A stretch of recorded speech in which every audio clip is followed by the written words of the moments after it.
Bem, pessoal, vamos lá, vamos fazer uma revisão sobre alguns tópicos da Ásia que pode cair na sua prova, ok? Então, vamos lá. Então, primeira parte que a gente vai ver vai ser essa parte do Oriente Médio. Então, eu coloquei para você aí um aspecto do mapa político, tu pega o Oriente Médio, né, que está ali na Ásia, né? Então, é uma área que tem mais de 6 milhões de quilômetros quadrados, né? Nisso, esse pedaço de terra corresponde a mais ou menos 15% da área asiática, tá? E esse pedaço de terra possui 16 países independentes, tá? Então tá aí uma parte do relevo, né, questão da altura. Então, o relevo do Oriente Médio ele é marcado por cadeias montanhosas e dobramentos modernos. Então, quando ele está te falando isso, quer dizer que ali tem uma atividade tectônica alta. Então, dobramentos modernos são montanhas que estão em crescimento, tá? Como o Monte Zogros, né, com 1.800 quilômetros. Possui, por exemplo, o Planalto da Anatólia, na Turquia, o Planalto da Arábia e do Irã, e os planaltos da Anatólia, na Turquia. Tá ali, ó. Planalto da Anatólia, destacado ali para você, né, nesse círculo vermelho aí, tá? Né, o Planalto da Anatólia. Você tem o Monte Zogros, está destacado aí para você em azul, para você ver a estrutura dele, né, Monte Zogros. Você tem o Planalto da Arábia, tá? Que pega a Arábia Saudita, né? Aqui embaixo, né? Na parte sul dessa parte do Oriente Médio, destacado para você em roxo, tá? E nós temos ali o Planalto do Irã, né? Tá destacado em verde aí para você identificar no mapa. Então isso aí são a altura, né? A hipossometria, a altitude do relevo do Oriente Médio. Então tá aí, né? Você tem uma planície da Mesopotâmia, onde você tem dois grandes rios, né? O Tigre e o Eufrates, são dois rios importantes para a história humana, tá? Desde lá da Mesopotâmia, esses rios são importantes, tá? Então você colocar que não existe rios no Oriente Médio está errado, porque você tem o Tigre e o Eufrates, tá? Mesmo com esse clima árido, você tem dois grandes rios, tá? Que são importantes tanto para a economia quanto para a história, tá? Então, o relevo do Oriente Médio ele não se limita a altitudes medianas, a áreas com montanhas significativas. E existem planícies, né? Você viu ali a planície da Mesopotâmia, onde, né, predomina um relevo regional, ok? Então pega ali a Síria, Iraque, Golfo Pérsico, tá? E você sabe que isso aí, né, na história humana é o berço da humanidade, tá? Principalmente ali, ó, com os rios Tigres e Eufrates que nascem na Turquia. Então fique esperto nisso. Tem grandes rios no Oriente Médio, né, apesar de ser uma área com clima muito seco, né, um clima árido, semiárido. Então você tem ali dois grandes rios é o Tigre e o Eufrates, tá? Então, regiões mais atingidas de terremotos do mundo. Então, você tem uma área com uma grande instabilidade, tá? Uma grande estabilidade tectônica, provocando aí grandes terremotos, né? Uma área instável, tá? Então, é, então é uma área sujeito, né?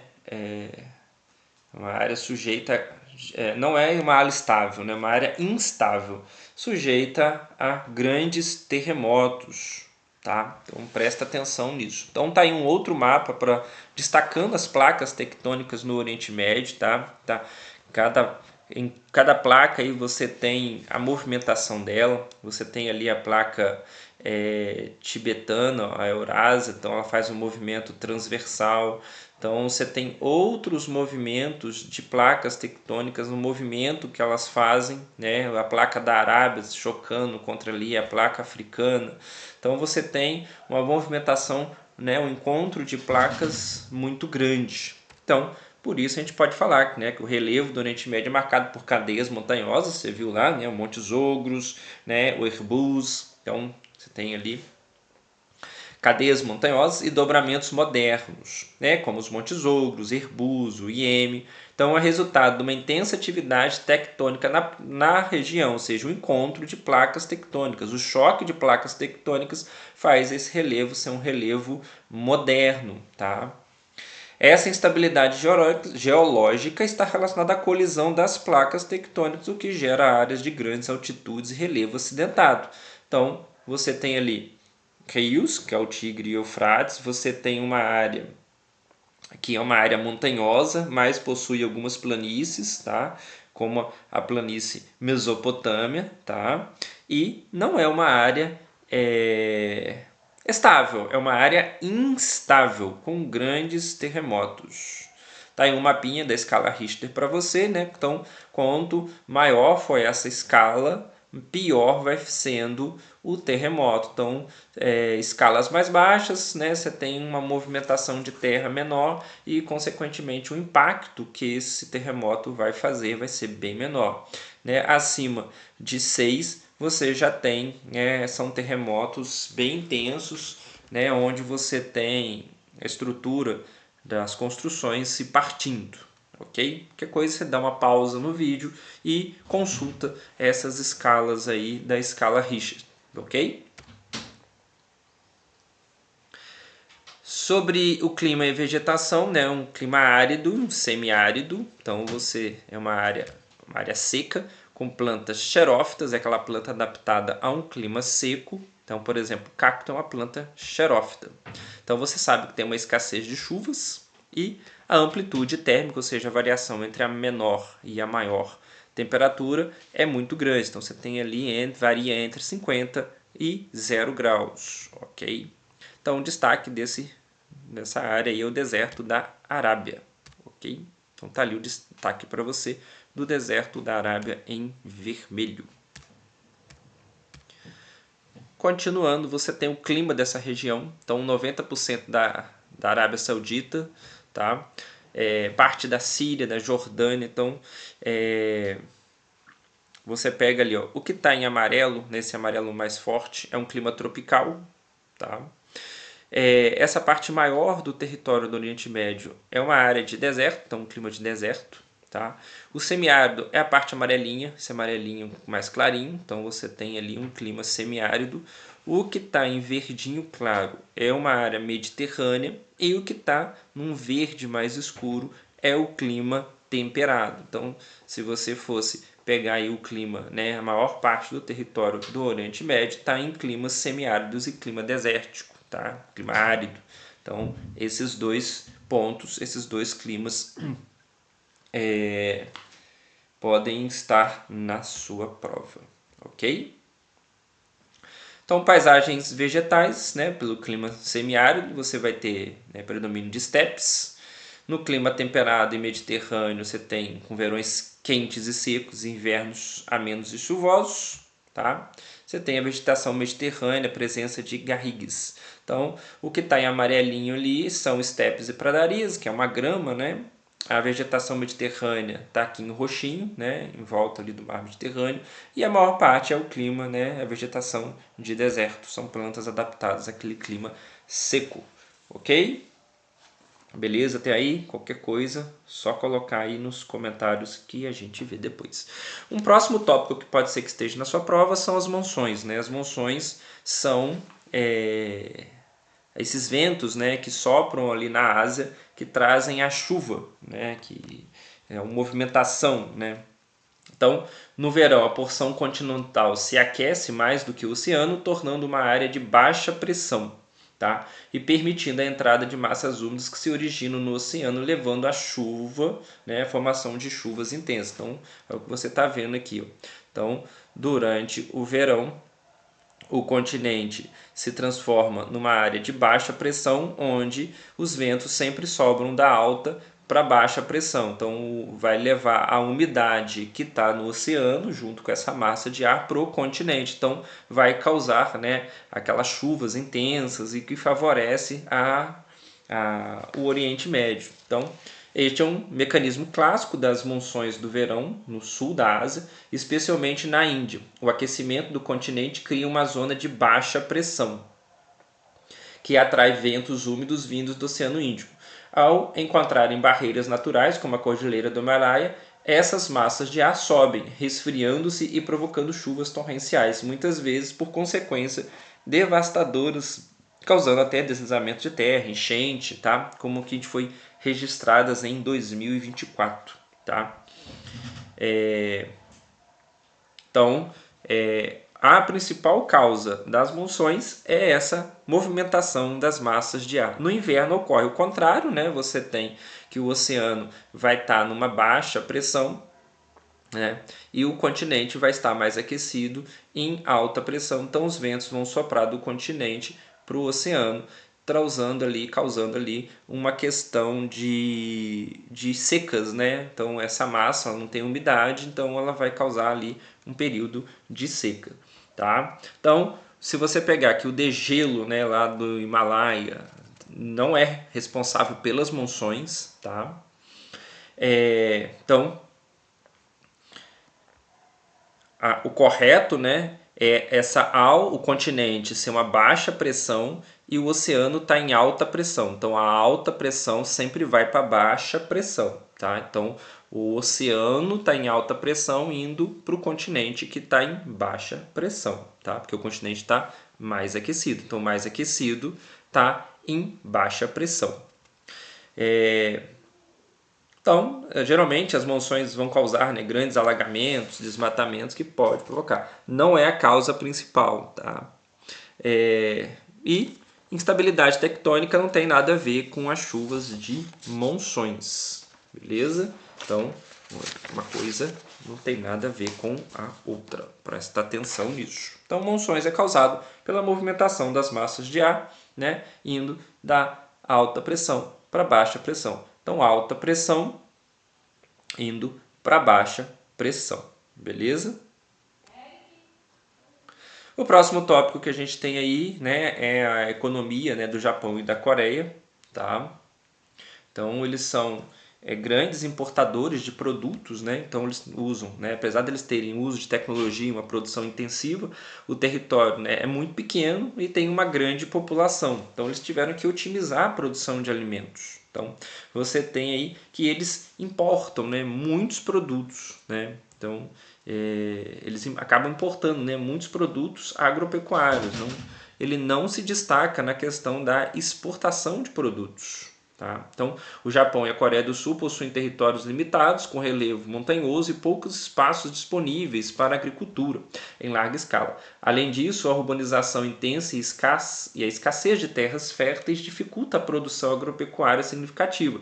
Por isso, esses países defendem fortemente a importação de alimentos e de matérias-primas. Tá, ok? A pecuária extensiva é mais comum em áreas da área central, né? Então você não tem ali uma pecuária porque você tem poucos territórios, tá? Então a pecuária está concentrada mais na Mongólia, no Cazaquistão, tá? Então não no subcontinente indiano, ok? A produção asiática é extremamente diversificada, incluindo cereais, frutos tropicais, arroz, chá, entre outros. E o pastoreiro existem áreas especialmente de estepes e áreas montanhosas. A agricultura mediterrânea está limitada à faixa litorânea do mar Mediterrâneo, como Turquia e Líbano. Ela não se estende até o Oceano Índico, tá? Pois é um tipo de produção que depende de clima específico.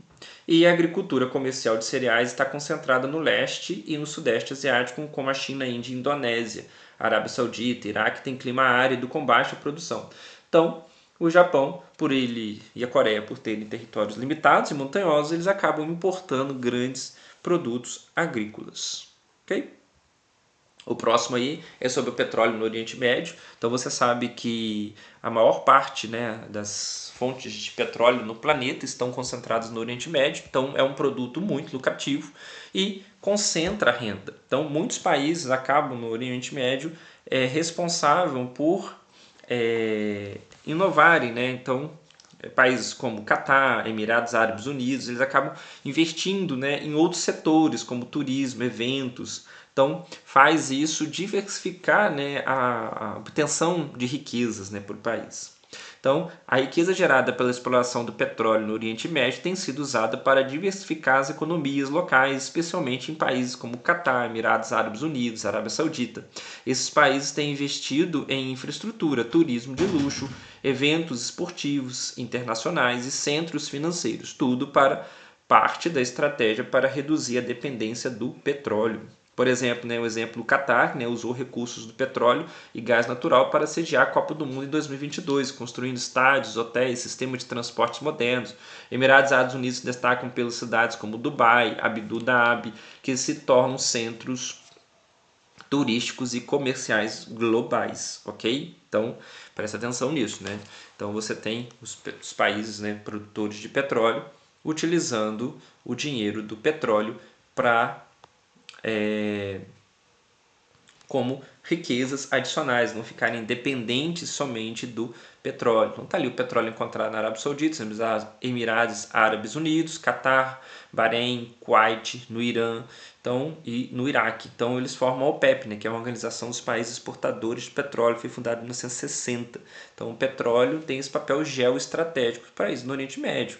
Então eles usam esse poder para conseguir não ficarem tão dependentes somente do petróleo. Então os conflitos no Oriente Médio estão causados pela esta ocupação. Então cidades, tá ali a capital Doha, no Catar, atrai turismos e negócios e compras, tá? E sítios arqueológicos, ali na Jordânia. Então são as áreas de turismo que atraem esse dinheiro. Então, o Oriente Médio, as indústrias petrolíferas e os países que não detêm o petróleo, como Iêmen e Afeganistão, não possuem indústrias. A indústria do turismo, tem crescido nas últimas décadas. Cidades e paisagens históricas, que são berços de civilizações antigas ou de regiões ou cidades modernas cheias de atrativos. Então você vê eles investindo muito pesadamente no turismo para não ficarem dependentes do petróleo. Então coisas que eles não investem, por exemplo, produção tecnológica, você não tem questão de chips. Quem tem produção de chips na Ásia é a China, tá? A Coreia do Sul também um pouco. Embora haja investimentos industriais, não se destaca um global de produção de automóveis. Também você não tem fábricas de automóveis, apesar de ter lá grandes demonstrações de carro de luxo, eles não têm fábricas disso. Você tem muitos conflitos causados naquelas áreas lá, por causa do petróleo. E são países que ainda mantêm atividades agropecuárias e industriais paralelas. Ok? Tranquilo? Então, continuando. O próximo tópico que eu coloquei para vocês aí é falando sobre os tigres asiáticos. Então, na década de 70, você vai ter o leste e o sudeste da Ásia, como Coreia do Sul, Hong Kong, Taiwan, Singapura. Eles vão se industrializar de uma forma muito rápida com um tipo de plataforma, chamada de plataforma de exportação. Então, eles vão investir em educação, qualificação da mão de obra. Eles vão desvalorizar suas moedas para atrair para suas nações empresas, e essas empresas eles conseguirem fazer uma cópia desses produtos para conseguir elaborar um mercado, atender o mercado externo. Então eles vão investir muito nisso. Então são produtos estrangeiros, mais caros, e os nacionais mais baratos. Então favorece o mercado interno desses produtos.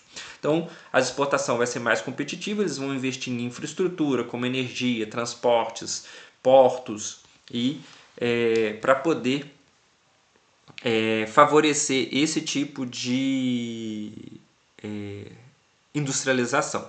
Os novos tigres asiáticos, você tem a Tailândia, a Indonésia, Malásia, Filipinas, ok? Então o principal foco é investimento em educação, pesquisa, infraestrutura de transportes, comunicação, isso conjugado com a política de redução de impostos para atrair esses investimentos externos. Então o desenvolvimento dos tigres asiáticos, como Singapura, Hong Kong, Coreia do Sul e Taiwan, foi impulsionado por uma combinação estratégica de fatores, conforme a gente já viu, ok? Então, fatores de investimentos governamentais, infraestrutura básica, energia, transporte, sem isso não tem possibilidade de você atrair essas empresas. Uma educação e qualificação profissional, então as pessoas lá estudam bastante para ter um emprego qualificado, uma mão de obra especializada.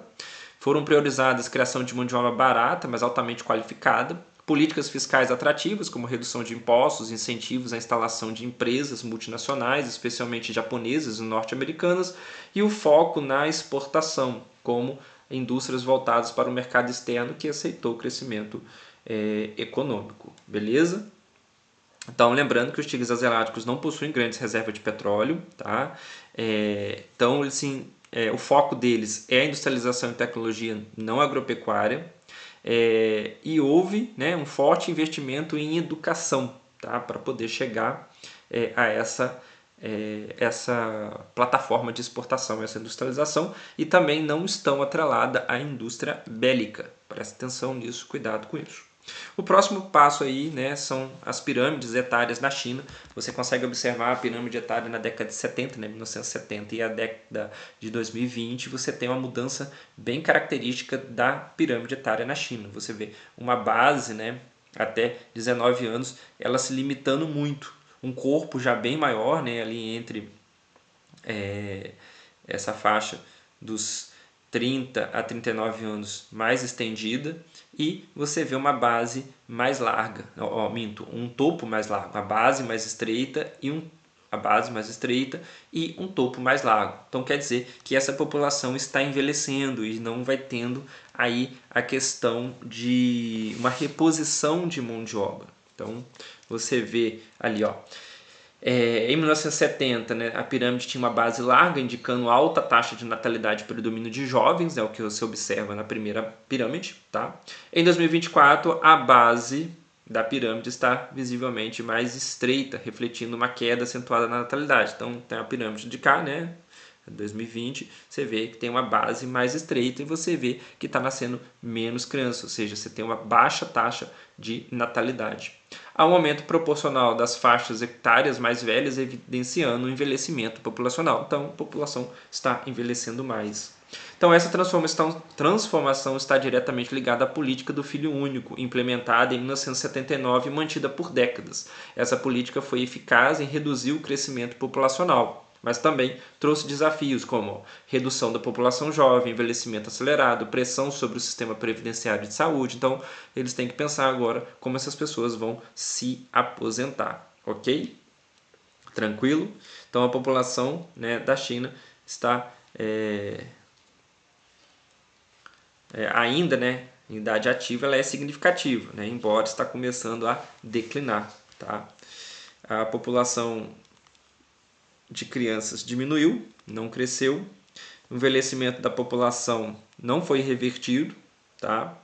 É tudo por causa da questão da política do filho único. Então, a política do filho único gerou essa discrepância na pirâmide etária. Então, a política do filho único foi implementada entre 79 e 2015. Então, durante o boom demográfico chinês, o governo adotou em 1979 a lei do filho único por casal. Então, no campo, o filho era permitido, pois era considerado força de trabalho. Tá? Então, houve um desequilíbrio de gênero, né? Então, em algumas cidades você tem mais homens do que mulheres, em torno de 15%. Problemas sociais, excesso de homens, estão ali em 10% e 20%. 30 milhões de homens solteiros que não vão se casar. Então, você tem um exército de filhos únicos, né? Crianças mais nutridas e com melhor desempenho escolar, mais uma dificuldade de socialização. Tá? Então, em 2003, a permissão para o segundo filho e em 2021, um terceiro filho, causando aí, né, um desespero no governo chinês para elevar essa população. Então, problemas do filho único é o abandono de bebês, o extermínio dos recém-nascidos, abortos e a priorização do filho homem. Então, tudo foi gerado por essa política do filho único, ok? Então, hoje a China sofre com uma queda brutal da natalidade e envelhecimento da população que você conseguiu verificar ali na pirâmide etária, beleza? O próximo item que eu coloquei para vocês aí são as zonas econômicas especiais, são aquelas áreas litorâneas na China, onde você tem um crescimento capitalista, né? Você tem como se fosse um pequeno capitalismo dentro de um país de características socialistas. Então, áreas onde houve abertura econômica e forte atração ao capital externo, então, causada por uma mão de obra barata, sindicatos controlados, ausência de greves, incentivos fiscais, leis ambientais frouxas, então tudo isso vai atrair. Então, são cidades litorâneas. Em 1982, o governo socialista flexibilizou medidas econômicas, permitindo a instalação de empresas estrangeiras e recebimento de investimentos externos. É o chamado socialismo de mercado. Então, está aí onde algumas cidades, né, Shenzhen, Xangai, Taiwan, Hong Kong, Shenzhen. Então, são cidades litorâneas, né, onde você consegue ver isso. Então, onde você tem essas bolinhas, tá? São cidades nessa zona econômica especial, onde essas cidades recebem empresas estrangeiras, tá? Centro de decisão, inovação e forte industrialização, que você olha nessa área vermelha. O que está em vermelho é a periferia agrícola integrada, são as áreas onde tem áreas de plantio, e amarelinho, periferia pouco desenvolvida, são áreas de deserto, áreas de clima semiárido e montanha que tem na China. Então a população da China concentra basicamente nessa área onde está em vermelho e verde, ok? Então tá aí, essa reforma foi feita pelo Deng Xiaoping, né, em 1978. Então, em 1980, ele faz uma abertura econômica, né, para modernizar a China. Então, medidas econômicas ligadas ao capitalismo, possibilidade de lucro, privatizações, parcerias entre público e privado, atração do capital externo. Então, você tem um plano de transformar a China, né, em uma potência em 40 anos, investimentos em educação, tecnologia. Então, isso foi apelidado de socialismo de mercado, ok? Então, essas Zs, né, são áreas onde o poder estatal vai flexibilizar medidas políticas e econômicas com o intuito de atrair investimentos estrangeiros adotando uma economia de mercado. Então, foram criados na China a partir de reformas do Deng Xiaoping, tá, no final dos anos 70 e início dos anos 80, como parte de uma estratégia para abrir a economia chinesa de mercado internacional. Nessas áreas, o governo regulamentou, né, a economias mais flexíveis, incentivos fiscais e tributários, infraestrutura moderna, facilidade de importação e exportação, ambiente favorável ao empreendedorismo e inovação. Essas medidas visavam atrair investimentos estrangeiros, estimular a industrialização e integrar a China no sistema global, como a gente consegue observar hoje, né? A China é uma das economias que mais cresce no mundo hoje. Tá? Áreas onde houve abertura econômica e forte atração do capital externo estão os atrativos, né? A mão de obra barata, sindicatos controlados, ausência de greve, incentivos fiscais, leis ambientais justos e a criação de uma cultura de trabalho chinesa com longas horas de trabalho e alta produtividade. Tá? Os resultados, né, a chegada de transnacionais, né, um supercrescimento econômico, desenvolvimento tecnológico e uma migração interna, né, as pessoas vindo do interior para essas cidades litorâneas em busca de trabalho. O próximo aí que a gente colocou aí é a nova rota da China, né? Então, essa nova rota da China, especialmente chamada de Iniciativa do Cinturão e Rota, né, BRI, é um ambicioso projeto lançado pela China em 2013 com o objetivo de reconectar economicamente a Ásia, Europa e África por meio de corredores terrestres, né, que são chamados cinturão, se for em terra é o cinturão, vai atravessar a Ásia e chega à Europa, e rotas marítimas, né, que se for por mar, que ligam os estratégicas, né, portos estratégicos no Sudeste Asiático, África e Europa. Então a estratégia envolve investimentos trilionários em infraestrutura, como ferrovias, rodovias, portos, oleodutos, redes de comunicação, em destaque para o desenvolvimento da China Ocidental, que historicamente era menos integrada ao crescimento econômico do país. Ok? Então você tem aí que é um projeto, né, ambicioso, pela expansão de linhas comerciais terrestres, cinturão, né, se for por mar é rotas, que vai aumentar a conexão dos mercados chineses e desenvolvimento das províncias do centro e oeste da China. Ok? Então tá aí em destaque para você, né, a construção dessa nova rota da China, passando pela estrutura da Rússia, Mongólia, até chegar na Europa, conectando ali algumas ferrovias na África. Então é um projeto bem ambicioso, ok? Beleza? Então passamos por alguns tópicos que podem estar na sua prova. Então espero que eu tenha te ajudado. Qualquer coisa, mande aí uma mensagem, né? Se te ajudou, mande aí um joinha, né? Manda aí uma mensagenzinha que essa videoaula te ajudou. Então foi um prazer te ajudar aí. Qualquer coisa é só falar. Então aquele abraço e fui!